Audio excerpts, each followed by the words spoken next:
iPhone වල අලුත් AI features ටික ටෙස්ට් කරන්න බැලුවේ image creation එක තියෙන tools කියලා එකක් තියෙනවා, reframe තියෙනවා, extend තියෙනවා, clean up තියෙනවා. clean up කරන දෙයක් නම් මට එච්චර පේන්නේ නැහැ. නිසා අපි extend කරලා බලමු. size ගන්න බලමු අපිට ඕන විදිහට. check the extend කරමු. බලමු extend වෙන්නේ කොහොමද කියලා. සාමාන්‍යයෙන් තප්පර 10ක් වගේ යනවා extend වෙන්න.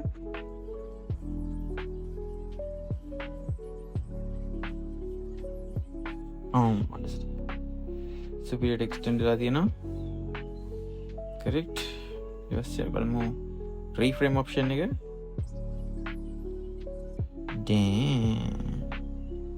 බලමු මේ වගේ වංගු වෙලා තියෙන බලමු මොකද වෙන්නේ කියලා.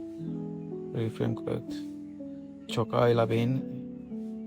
reframe වුණාට පස්සේ ලස්සනවත් හොඳයි.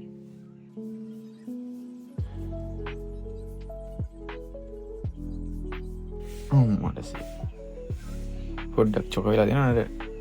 සැලකිලි ප්‍රමාණය හොඳක්මක් තියෙනවා.